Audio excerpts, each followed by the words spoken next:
सुशील पंडित बोलिए अपनी बात, फिर जफर इस्लाम के पास जाऊं। बोलिए सुशील पंडित। वो कह रहे हैं हमें प्यार चाहिए, प्यार नहीं दे रहे। क्यों नहीं दे रहे भाई प्यार उनको आप? ये कह रहे हैं कि हमने बड़ी खिदमत की है देश की, हमने हजारों अपने नौजवान खोए हैं कश्मीर में। इन्होंने अपनी पार्टी के कारकुनों को अपनी सियासत की भाड़ में ईंधन की तरह झोंका है। उसी महबूबा मुफ्ती के सरपंच जब बुरहान वानी ने मारे थे तो ये बुरहान वानी के घर मुआवजा लेके गई थी, उन सरपंचों के घर नहीं गई। यही नेशनल कॉन्फ्रेंस ने किया।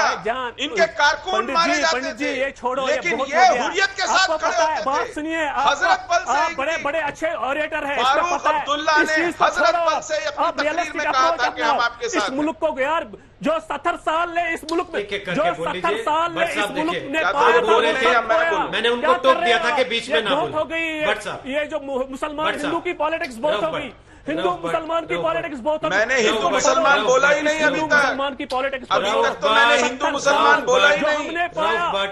आपने बोला, सबने आपको सुना, कोई टोका टाकी नहीं कर रहा था।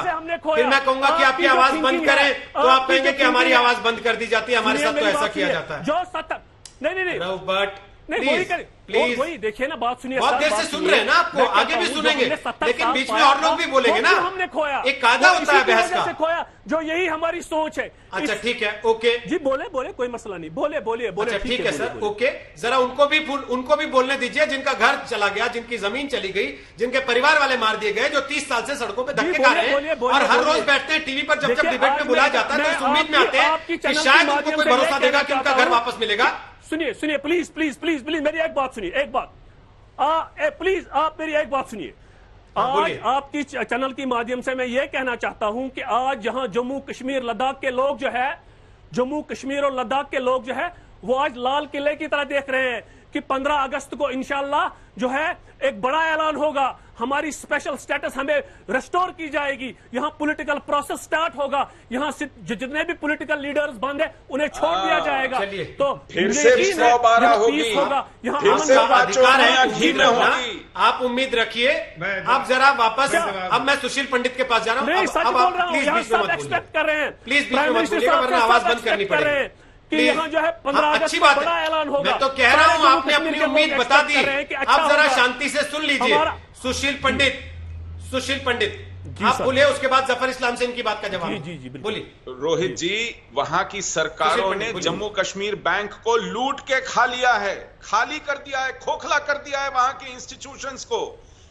जम्मू कश्मीर की जनसंख्या पॉपुलेशन 1% है पूरे भारत की।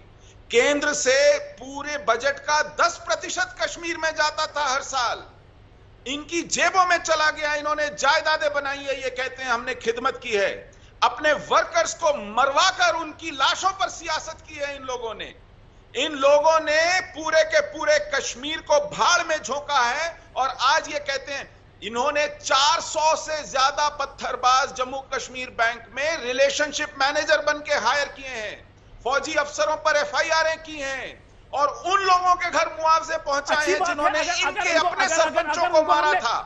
आपने कश्मीर की इस हालत के लिए आप जिम्मेदार हैं। कौमी दायरे में लाया वो गलत है क्या? वो गलत है कि पत्थर लगा। अभी आवाज कम कर रहे हैं अब आपको उनको सुनना पड़ेगा। उन्होंने आपको पूरे विस्तार से सुना, आराम से सुना, जितनी बार बोले उतनी बार सुना। अब आपकी आवाज कम कर रहे हैं रऊफ भट्ट। बोले सुशील पंडित, पूरा कीजिए, फिर जफर इस्लाम बोले। इन्होंने जिहाद परस्त पॉलिटिकल पार्टी के प्रवक्ता है सर।